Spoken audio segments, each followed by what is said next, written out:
This is my first long form YouTube video in quite a while, and it's about circumnavigating the world starting in December 2026 as a T10 paraplegic. That would make me the second paraplegic ever, according to ChatGPT, to fully circumnavigate the globe in a sailboat. And this video is about finances, about how, I don't know why I put that in air quotes, it's literally about finances. That's exactly what it's about. It's not, it's not even kind of about anything else. Like, how am I going to afford to do this? And my plan is multifaceted and not fully fleshed out as well. So yeah, financially, what my plan is, so I sell health and life insurance, which allows me to work remotely, meaning I can work from the boat as long as I have Starlink internet and am in the US area, which I will be as I learn to sail and I learn to live on the boat and I work on adapting it out.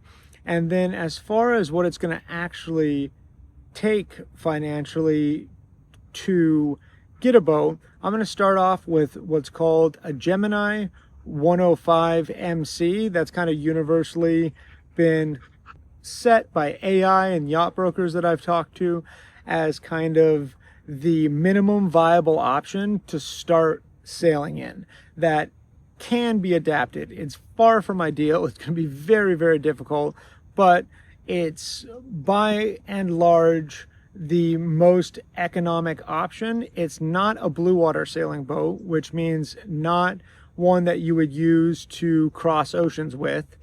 From my understanding, that's what blue water sailing means. When I first heard it, I was like, blue water sailing sounds like sailing in like the Caribbean. You'd think it would be called like black water sailing out in the ocean or something. I don't know. But anyways, that's kind of the minimum viable option for island hopping around the Caribbean, which is what I'm going to start off doing because I have to learn to sail too. I don't know anything about sailing that I haven't learned in the last basically 3 weeks of my life. And it's something I've always been interested in and wanted to do. The opportunity just never came up. And so have a massive learning curve just to, be out on the water. Excuse me.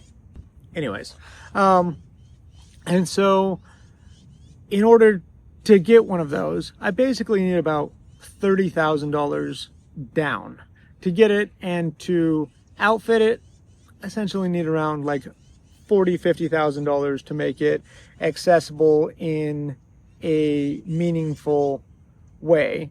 And so that's my current goal.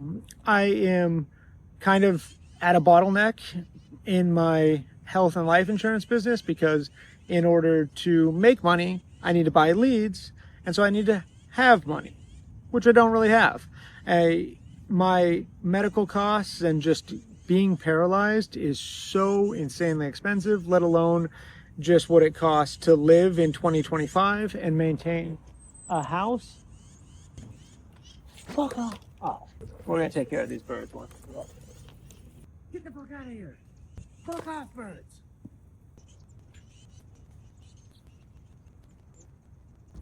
Holy shit. Fucking annoying ass birds. Anyways, I prevailed. My area, not yours, birds. I don't remember where I was at, but essentially, Gemini 105 MC, most viable boat. I need about $30,000 to $50,000 to get on it and get started. I can work remotely from the boat, selling insurance while I fix it up and get it going and everything.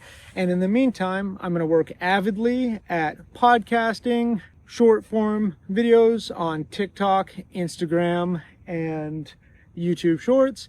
And then I'm going to start making like really well edited, cool YouTube videos that will be, a part of documenting the journey. And I already spoke to multiple yacht brokers, but I spoke to 2 different guys today that are representing Gemini 105 MCs. Both of them pretty much perfect for the journey because they're a little bit older and don't have nice finishes or anything, but that's what I need because I have to tear everything out, completely rework it, and I don't want to be ripping out beautifully nice finished boats and everything like that.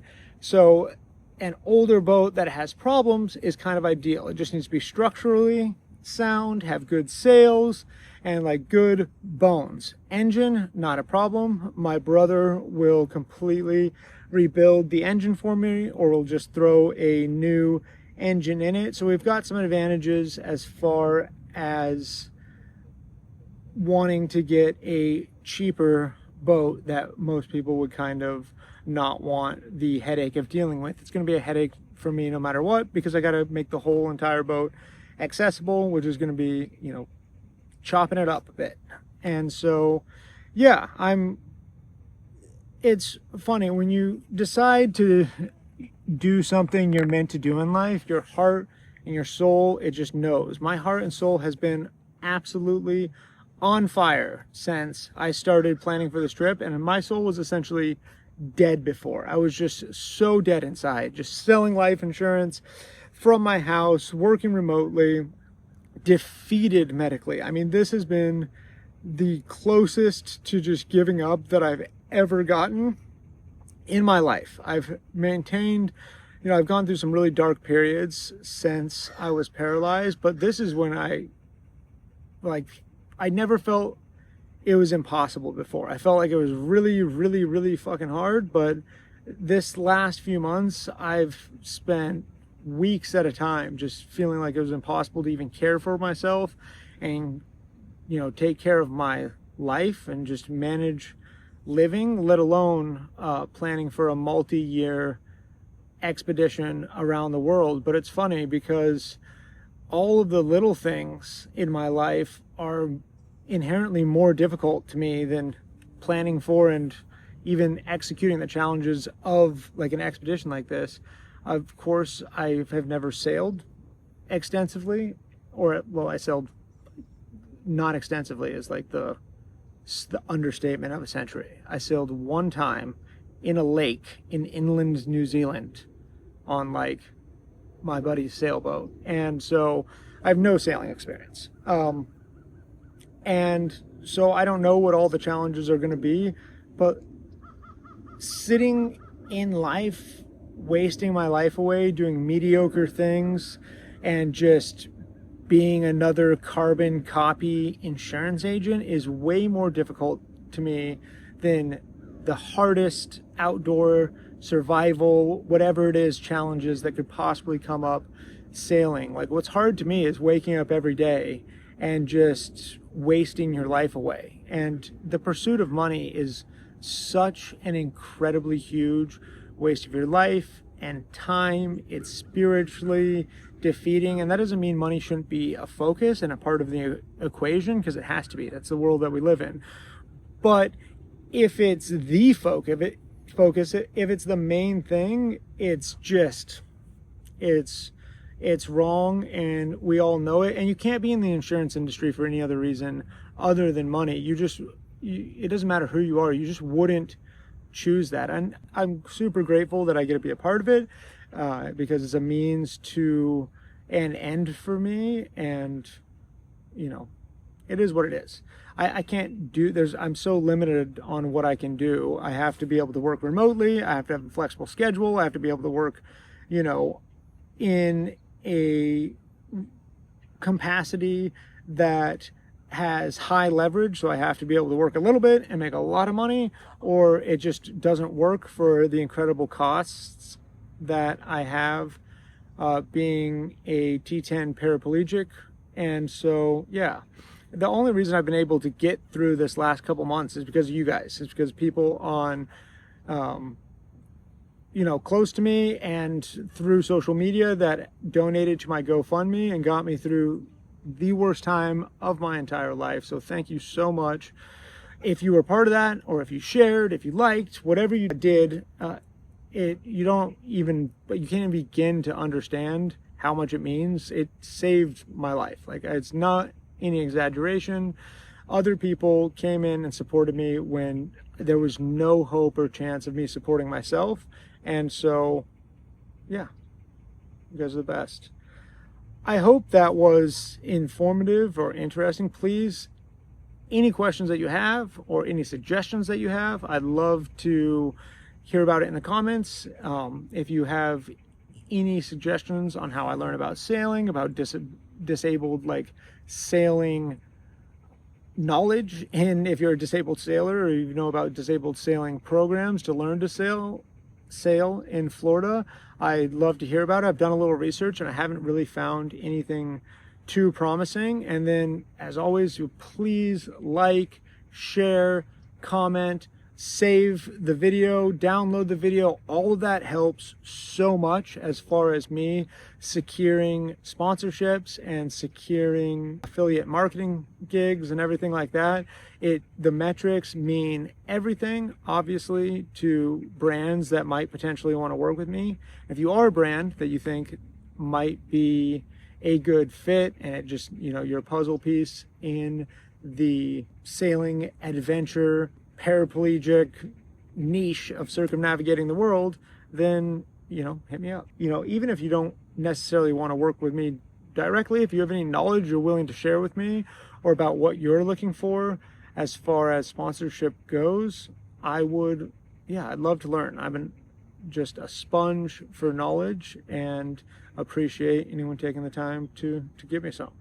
Hope that we'll be on the water soon. I want to be living in a sailboat within the next 30 to 90 days. Not full time, but I want to have it out at marina and be adapting it and start sleeping there, start learning to sail, all that within 30 to 90 days. I think it's super doable. Like I said, I'm about negative 60,000 away from zero at this point. I have tons of debts to pay off and everything just to get myself to zero, but I'm just not gonna let finances be what stops me from living my dreams. That's insane. It doesn't make any sense to me. I understand that it's a huge challenge and a hurdle, but like I said, so many people I've talked to, that's the first thing they ask about sailing around the entire world as a paraplegic person. And so that just says where their limiting beliefs lie.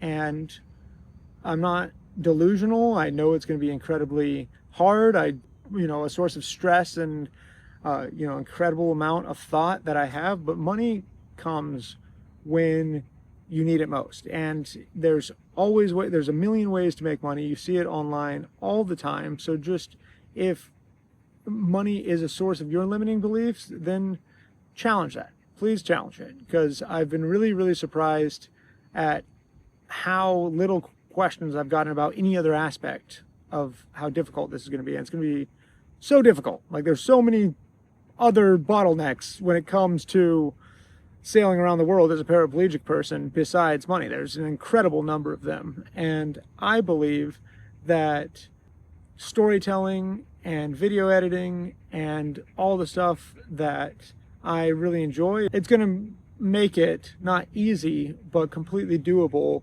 to get traction and everything online. I know that I would watch, and there's way more to this story than you know. It's not just me who's going sailing. There's another boat going sailing who has potentially more hurdles than I do to overcome, and it's going to be a phenomenal story as well. It's not ready to be announced yet, but that's coming soon, like maybe in the next 7 days, might even be as long as a month, but it's going to be a really, really incredible, potentially even more incredible than my part of the story, and potentially even more challenging. So it's going to be cool. So please like, subscribe, go check me out on Instagram, on TikTok, on Facebook, anywhere that you're willing to follow me. That'd be awesome. If you would follow, like, subscribe, share, all the stuff that helps. You guys are the fucking best. I love you so much, and I'll see you on the next one. Cleo's coming sailing as well, by the way, if anyone had that question. She's going to be the first perfect golden retriever ever to have circumnavigated the world. So she's the world's first. I'm going to be the second guy who's a paraplegic to circumnavigate the world. Cleo's going to be number one, because she's already number one. Number one most perfect golden to ever live. Huh, it's a golden girl.